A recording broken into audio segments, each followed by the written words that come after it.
the whole KNUST community. Yes, thank you very much. This discussion, I know that this battle, or whatever you call it, I don't see it as a fight. I think that at the end of the day, we would make good progress. And honestly, I have always said that actionable, sustainable plan is the way to go. What do I mean by that? I mean that the major stakeholders would have to sit down, okay, and look at a way of allowing indigents to own what is due them. What do I mean by this? I mean, if you find that the indigents are mining, and this has been done even before we were born, mining was going on in their own small way. They were mining. It is part of us, and people have to survive, okay? And so if people think that that is their livelihood, no matter what you do, they will still go back to it.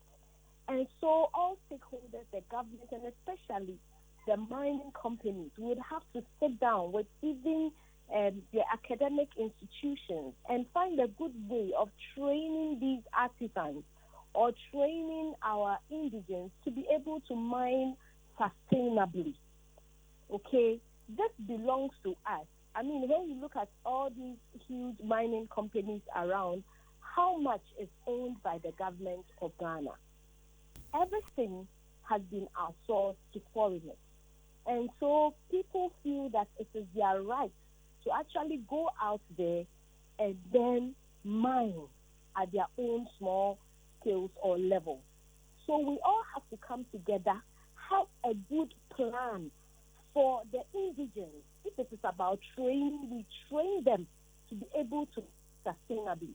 These adverse effects of mining that you find around, it's not as if the large companies are not also creating the same thing. They are creating the same thing and even worse. The only difference is that it is done in a very manageable way.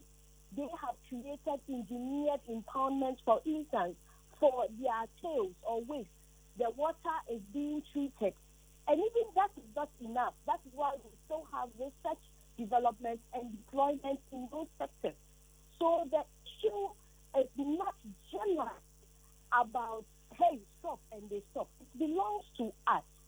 So we have to sit down as a people, plan that will favor the indigents so that they can mine sustainably.